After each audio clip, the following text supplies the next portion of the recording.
I was born and raised in Milwaukee, Wisconsin. My parents were Holocaust survivors who came over in 1937 from Germany. And so we grew up basically with not much. And I had two grandmothers that basically raised me, and my sister. My parents didn't know the language. They started a business in Milwaukee, and I worked for them for, in the summers and on weekends. I went to University of Wisconsin, and then I got a call from my cousin who in Indianapolis was in this paper business, asked my dad if I could sell paper. Well, I've never sold anything before in my life. I didn't know if I could sell anything. And so I had no money anyway, so I had nothing to lose.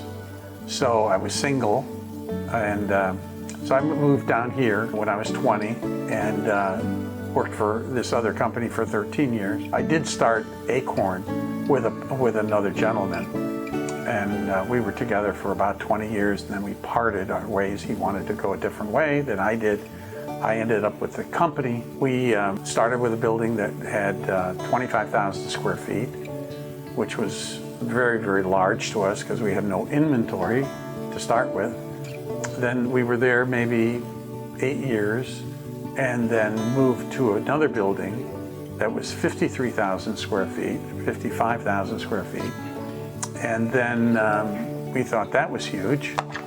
And then that lasted for 20 years. And then we moved into the building we're in today, which is 100,000 square feet.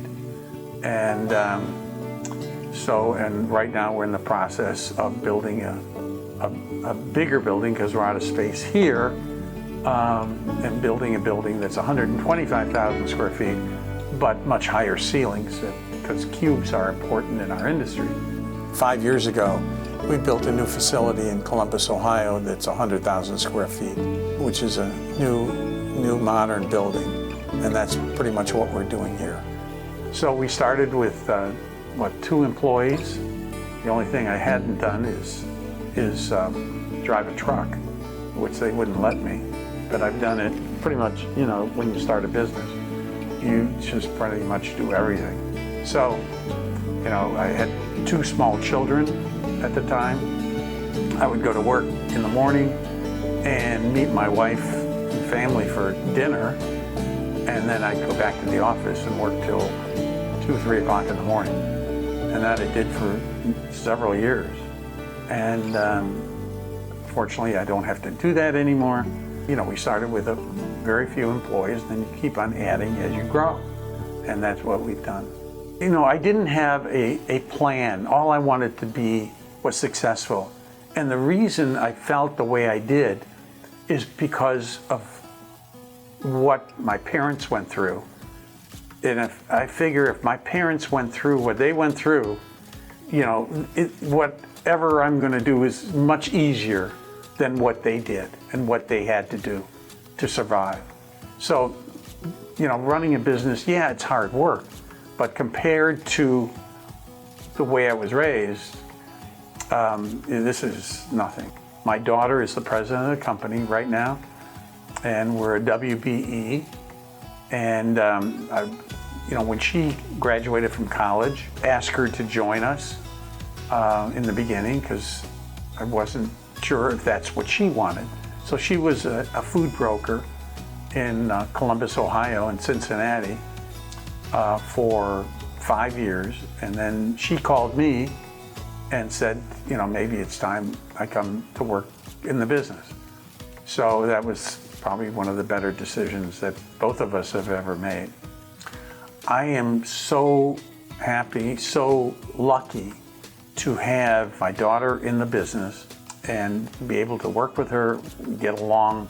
We think alike, we can think about the words we say, and we're too much alike, which is a great, in our case, it's a great asset to have.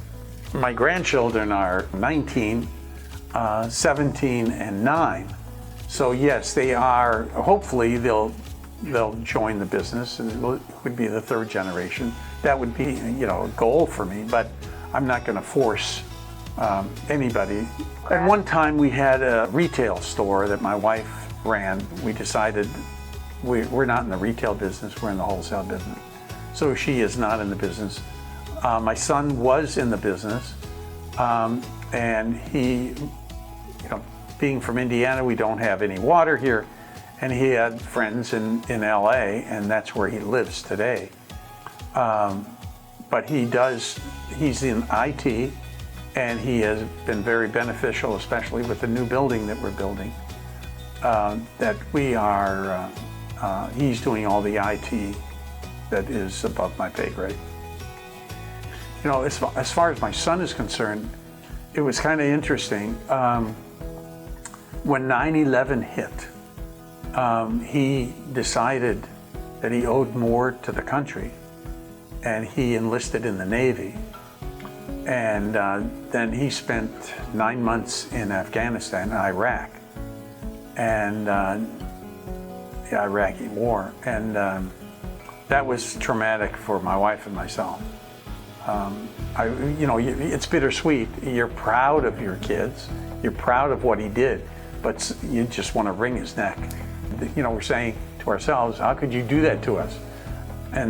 Or, you know, you're again proud of him at the same time. My vision is that we continue to grow, and you know, I'll be around forever. I don't play golf, and it's up to my daughter. She owns the company. I do have a non-compete that I can't go to work for a competitor, or I guess she could fire me too. But it's been a great relationship. The only thing we have is a reputation, Acorn's reputation. And that's when I want to instill that it's the reputation that can make or break a company. The world is pretty small, and we have customers that we've had for a long, long time, and very loyal, and we're very loyal to our customers. We take care of them. We are very honest, and we expect all our salespeople and all our employees to have the top standards of running a business. I don't have a written goal to say this is what I want to do. You know, it's just, you just have to be motivated to just better yourself and the company as time goes on. That's everybody's goal. Do I have it in writing? No. It's just that you got to have the drive in order to do that, and enjoy what you do. If you love what you do, it's not work.